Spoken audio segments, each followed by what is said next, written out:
বন্ধুরা, আইপিএল প্রেমীদের জন্য বড় খবর।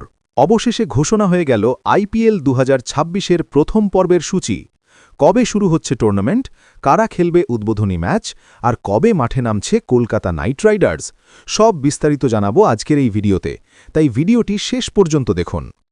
সব অপেক্ষার অবসান ঘটিয়ে ভারতীয় ক্রিকেট বোর্ড বিসিসিআই আইপিএল 2026-এর প্রথম 20টি ম্যাচের সূচি ঘোষণা করেছে। এই বছরের আইপিএল শুরু হবে 28 মার্চ 2026 থেকে। উদ্বোধনী ম্যাচে মুখোমুখি হবে গতবারের চ্যাম্পিয়ন রয়্যাল চ্যালেঞ্জার্স বেঙ্গালুরু এবং সানরাইজার্স হায়দ্রাবাদ। এই ম্যাচটি অনুষ্ঠিত হওয়ার কথা রয়েছে বেঙ্গালুরুর এম চিন্নাস্বামী স্টেডিয়ামে। ক্রিকেট ভক্তদের কাছে এটি হবে আইপিএলের এক দারুণ শুরু। কেন পুরো সূচি ঘোষণা হয়নি? তবে একটা গুরুত্বপূর্ণ বিষয় হল, এখনও পুরো আইপিএলের সূচি ঘোষণা করা হয়নি। বোর্ড আপাতত প্রথম 20টি ম্যাচের সূচি প্রকাশ করেছে। এর প্রধান কারণ হল দেশের কয়েকটি রাজ্যে বিধানসভা নির্বাচন। পশ্চিমবঙ্গ, তামিলনাড়ু এবং অসমে ভোটের সম্ভাবনা রয়েছে।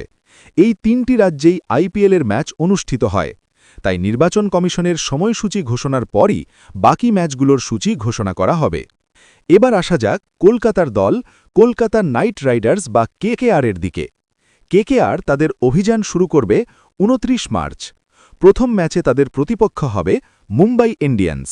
এই ম্যাচটি অনুষ্ঠিত হবে মুম্বাইয়ের ওয়াংখেড়ে স্টেডিয়ামে। এরপর কেকেআর তাদের প্রথম হোম ম্যাচ খেলবে 2রা এপ্রিল ইডেন গার্ডেন্সে। সেই ম্যাচে প্রতিপক্ষ সানরাইজার্স হায়দ্রাবাদ। এরপর টানা কয়েকটি ম্যাচ ইডেন গার্ডেন্সেই খেলবে কলকাতা। কেকেআরের প্রথম কয়েকটি ম্যাচ।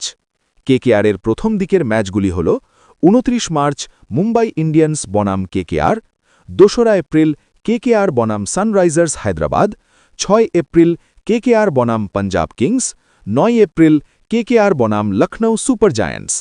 ইডেন গার্ডেন্সে টানা ম্যাচ থাকায় কলকাতার দর্শকদের জন্য এটি হতে চলেছে দারুণ সুযোগ। তবে আইপিএল শুরুর আগেই সামনে এসেছে একটি বড় প্রশ্ন। উদ্বোধনী ম্যাচের ভেন্যু এম চিন্নাস্বামী স্টেডিয়াম নিয়ে কিছু অনিশ্চয়তা তৈরি হয়েছে। কারণ স্টেডিয়ামটি ম্যাচ আয়োজনের জন্য বিশেষজ্ঞ কমিটির অনুমোদনের অপেক্ষায় রয়েছে। কর্ণাটক সরকার গঠিত একটি বিশেষ কমিটি স্টেডিয়ামের নিরাপত্তা ও প্রস্তুতি পরীক্ষা করবে। কমিটি যদি অনুমোদন দেয়, তাহলেই সেখানে ম্যাচ আয়োজন করা হবে। ফাইনাল কবে হতে পারে? যদিও পুরো সূচি এখনও প্রকাশ হয়নি, তবে সম্ভাবনা রয়েছে আইপিএল 2026 ফাইনাল অনুষ্ঠিত হবে 31 মে। অর্থাৎ প্রায় 2 মাস ধরে চলবে ক্রিকেটের এই সবচেয়ে বড় টি-20 লিগ। কেন বিশেষ হতে চলেছে আইপিএল 2026? এই বছরের আইপিএল নিয়ে উত্তেজনা আরও বেশি, কারণ নতুন স্কোয়াড ও প্লেয়ার কম্বিনেশন, গতবারের চ্যাম্পিয়ন আরসিবি, কেকেআরের নতুন পরিকল্পনা এবং তরুণ ক্রিকেটারদের পারফরম্যান্স, সব মিলিয়ে আইপিএল 2026 হতে চলেছে অত্যন্ত রোমাঞ্চকর। তাহলে বন্ধুরা, এই ছিল আইপিএল 2026 সূচির বড় আপডেট। আপনার মতে এই বছর কোন দল আইপিএল জিতবে? কমেন্ট করে অবশ্যই জানাবেন। ভিডিওটি ভালো লাগলে লাইক করুন, শেয়ার করুন এবং ক্রিকেট আপডেট পেতে চ্যানেলটি সাবস্ক্রাইব করতে ভুলবেন না। ধন্যবাদ।